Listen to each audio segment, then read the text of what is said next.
क्या आप कभी सोचते हैं कि बिना चिल्लाए, बिना गुस्सा किए आप लोगों को अपनी बात कैसे मनवा सकते हैं? क्या कोई ऐसा तरीका है जिससे लोग खुद ब खुद आपकी बात माने और आपको पसंद भी करने लगे? हाँ, तो डेल कार्नेगी की ये किताब how to win friends and influence people आपके लिए एक जादू की तरह काम कर सकती है। आज मैं आपको इस किताब के ऐसे 12 सबक बताने वाला हूँ जिनसे आप लोगों को क्या रिश्ते बनाना और दूसरों का दिल जीतना सीख जाओगे, वो भी बिना जरा सा भी चिल्लाए।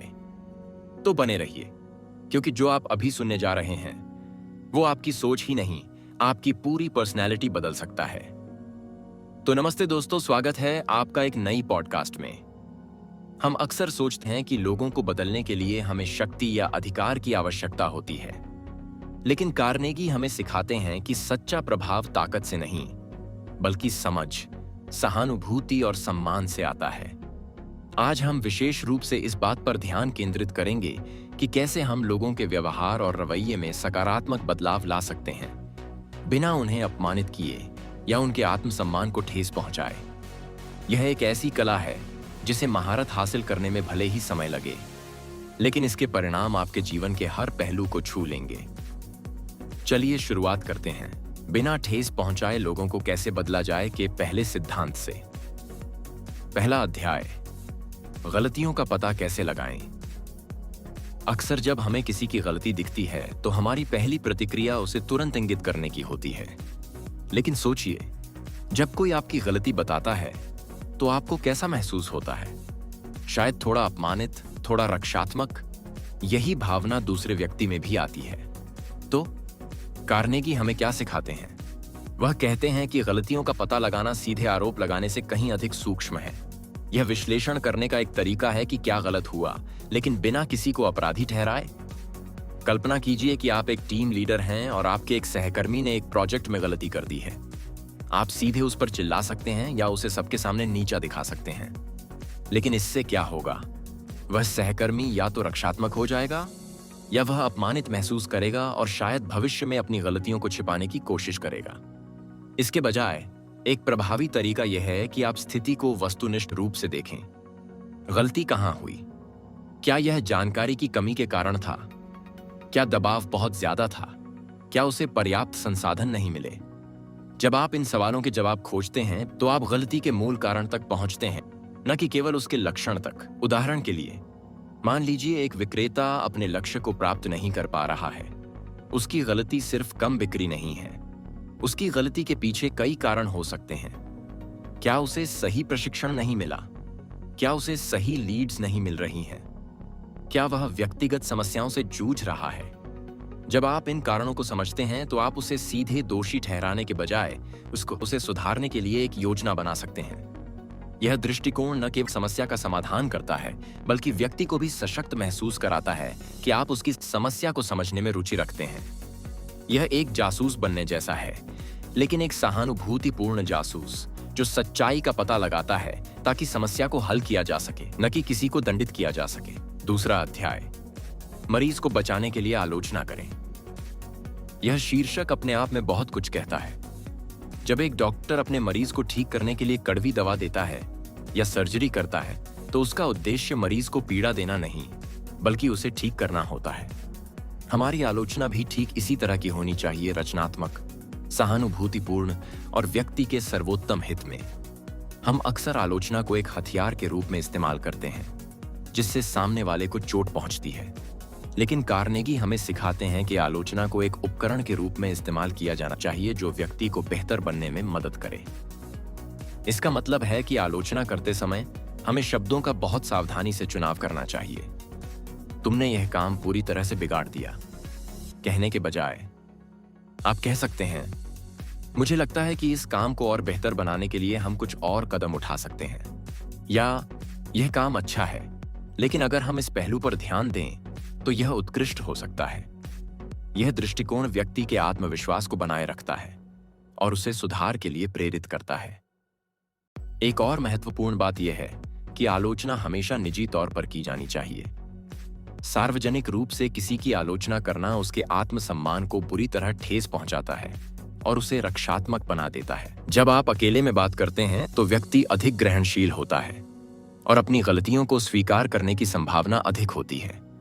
याद रखें, आपका लक्ष्य व्यक्ति को अपमानित करना नहीं, बल्कि उसे बेहतर बनाना है।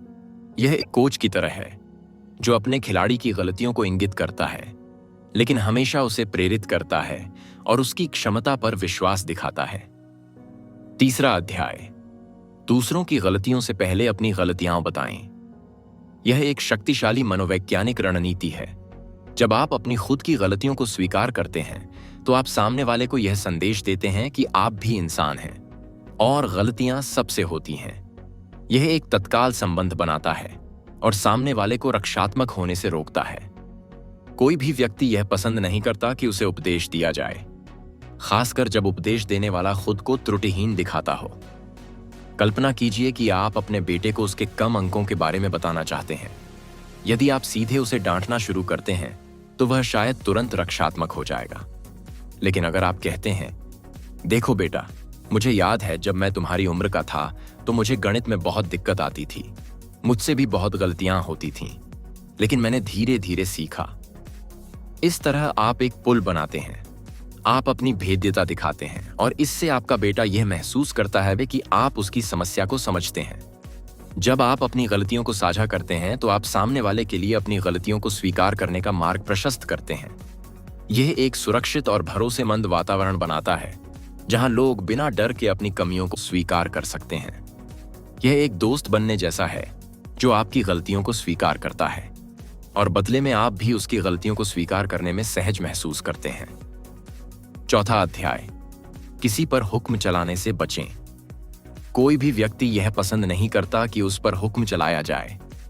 आदेश देना लोगों में प्रतिरोध पैदा करता है और उन्हें अपनी स्वतंत्रता पर हमला महसूस कराता है। कार्नेगी हमें सिखाते हैं कि हमें लोगों को सुझाव देने चाहिए या प्रश्न पूछने चाहिए, न कि उन्हें सीधे आदेश देने चाहिए। जब आप किसी को सुझाव देते हैं तो आप उन्हें निर्णय लेने की प्रक्रिया में शामिल करते हैं। उदाहरण के लिए, एक कर्मचारी को यह कहने के बजाय, यह रिपोर्ट आज ही खत्म करो, स्विंग, आप कह सकते हैं, आपको क्या लगता है कि इस रिपोर्ट को खत्म करने का सबसे अच्छा तरीका क्या होगा ताकि हम इसे आज शाम तक जमा कर सकें?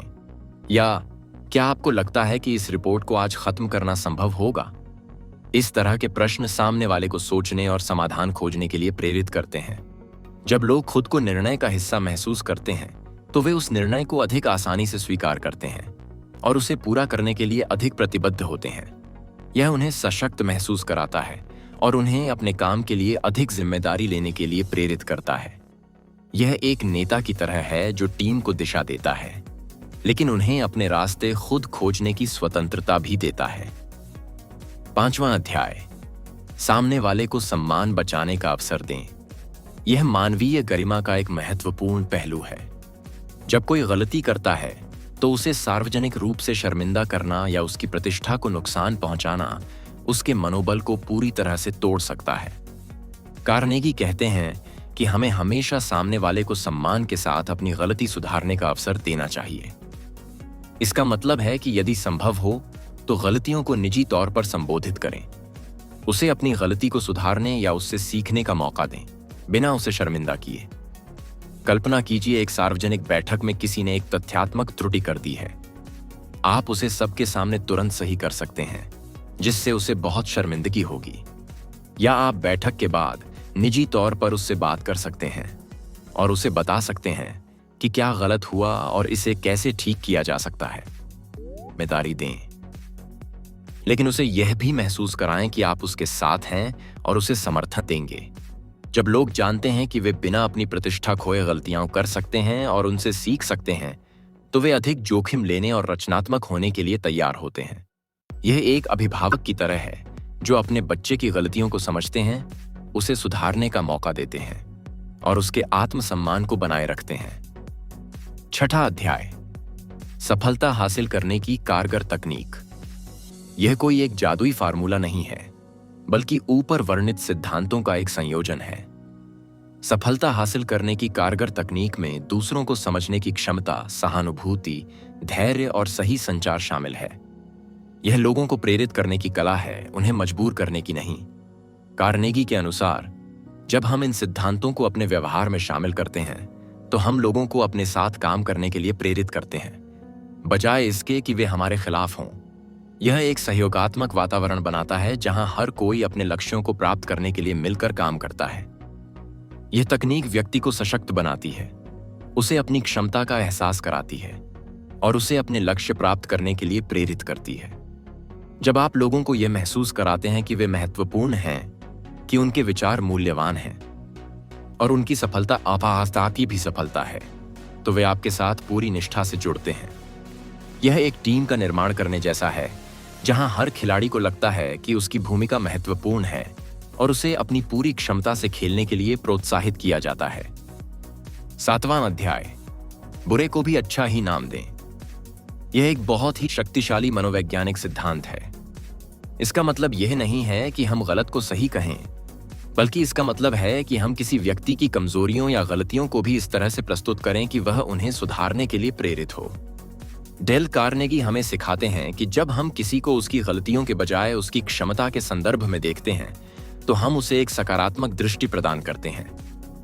उदाहरण के लिए, यदि कोई कर्मचारी आलसी है तो उसे आलसी कहने के बजाय आप कह सकते हैं, मुझे लगता है कि आप में बहुत ऊर्जा है, और यदि आप इसे सही दिशा में लगाते हैं तो आप अद्भुत परिणाम प्राप्त कर सकते हैं। या यदि कोई व्यक्ति अक्सर देरी से आता है तो आप कह सकते हैं, आप बहुत प्रतिभाशाली हैं, और यदि आप अपने समय प्रबंधन में थोड़ा सुधार कर लें तो आप अपनी पूरी क्षमता को प्राप्त कर सकते हैं। जब आप किसी को उसकी गलती के बजाय उसके सुधार की संभावना के रूप में देखते हैं तो आप उसे एक सकारात्मक छवि देते हैं, जिससे वह उस छवि पर खरा उतरने की कोशिश करता है। यह एक व्यक्ति की क्षमता पर विश्वास दिखाने का एक तरीका है, भले ही वह वर्तमान में अपनी पूरी क्षमता से काम न कर रहा हो। आप एक ऐसे गुरु की तरह हैं जो अपने शिष्य में उसकी छिपी हुई प्रतिभा को देखता है और उसे निखारने में मदद करता है। Grow your reach. 8वां अध्याय, गलती सुधारना मुश्किल नहीं। अक्सर लोग सोचते हैं कि गलती सुधारना बहुत मुश्किल है, खासकर अगर वह आदत बन गई हो। लेकिन कार्नेगी कहते हैं कि यह एक मिथक है। गलती सुधारना मुश्किल नहीं है अगर सही दृष्टिकोण और प्रोत्साहन दिया जाए। जब हम लोगों को यह विश्वास दिलाते हैं कि वे अपनी गलतियों को सुधार सकते हैं और उन्हें ऐसा करने के लिए ऐसे की आवश्यक उपकरण और समर्थन प्रदान करते हैं, तो वे ऐसा करने के लिए तैयार होते हैं। इसका मतलब है कि हमें छोटी छोटी सफलताओं पर ध्यान केंद्रित करना चाहिए और उन्हें बढ़ावा देना चाहिए। जब कोई व्यक्ति अपनी गलती को थोड़ा भी सुधारता है तो उसे प्रोत्साहित करें। यह उसे आगे बढ़ने के लिए प्रेरित करता है। उदाहरण के लिए, यदि कोई छात्र अपनी लिखावट में सुधार करने की कोशिश कर रहा है तो भले ही उसकी लिखावट पूरी तरह से सही ना हुई हो, उसकी कोशिश और थोड़े से सुधार की तारीफ करें। यह उसे और अधिक प्रयास करने के लिए प्रेरित करेगा। एक सकारात्मक और सहायक वातावरण गलती सुधारने की प्रक्रिया को बहुत आसान बना देता है। याद रखें, हर बड़ा बदलाव छोटी शुरुआत से होता है। आप एक ऐसे मार्गदर्शक हैं जो हर छोटे कदम पर सराहना करते हैं और आगे बढ़ने के लिए प्रेरित करते हैं। 9वां अध्याय, सही तकनीक वही जिससे लोग आपका काम करने लगें।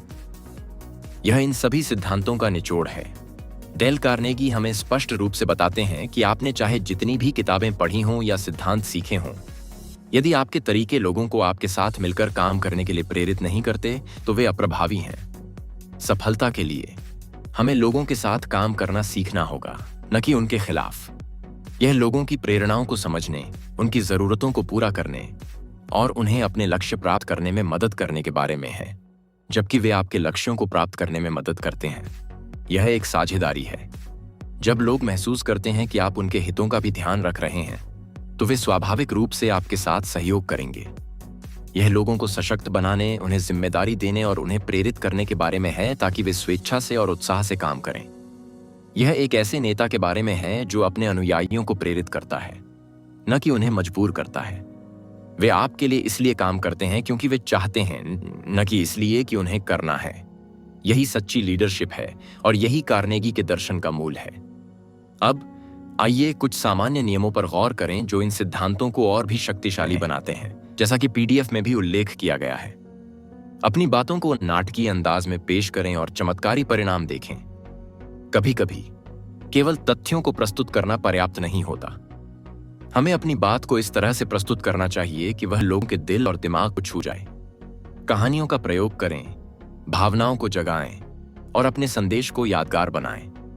जब आपकी बात दिल से निकलती है तो वह सीधे दिल तक पहुंचती है। अपने विचार को इस दृढ़ता से पेश करें कि सामने वाले को वह अपना ही विचार लगने लगे।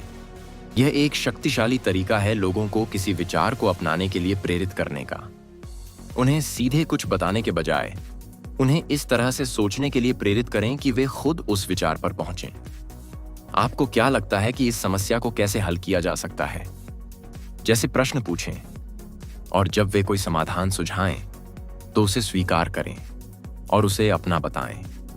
इससे उन्हें अपने विचार पर स्वामित्व का एहसास होता है। आदर्शवाद के सिद्धांत को जी में अपनाएं। लोगों को प्रेरित करने का अर्थ है उनकी उचित नाव आदर्शों के प्रति करना। लोग अपने स्वार्थ से परे कुछ बढ़कर रहते हैं। जब उन्हें यह महसूस कराते हैं कि उनके काम का एक बड़ा उद्देश्य है और वे किसी नेक काम में योगदान दे रहे हैं तो वे अपनी पूरी क्षमता से काम करते हैं। और अंत में लीडरशिप के कुछ महत्वपूर्ण तथ्य जो हमें याद रखने चाहिए जब हम लोगों के व्यवहार या रवैये को बदलना चाहते हैं। सदैव ईमानदार बने। ईमानदारी सबसे अच्छी नीति है। झूठे वादे न करें। केवल अपने फायदे पर ध्यान केंद्रित न करें। इसे ज्यादा ध्यान दें। लोग उन पर भरोसा करते हैं जो सच्चे होते हैं। यह दिमाग में एक होनी चाहिए कि सामने वाले से क्या पाना चाहते हैं। स्पष्टता महत्वपूर्ण है। यदि आप खुद नहीं जानते कि आप क्या चाहते हैं, दूसरों को कैसे प्रेरित करेंगे? अपनी बात को आत्मविश्वास के साथ और स्पष्टता से व्यक्त करें। खुद से क्या चाहता है। लोगों को बदलने के लिए आपको उन प्रेरणाओं को समझना होगा। उन्हें वह दें जो वे चाहते हैं और वे आपको देंगे जो विन-विन स्थिति बनाने के बारे में है। इस बात पर भी शांतिपूर्वक विचार करें कि आपके सुझाए काम को करने से सामने वाले को क्या फायदा हो सकता है। लोग कोई भी काम तभी करते हैं जब उन्हें उसमें अपना फायदा दिखता है।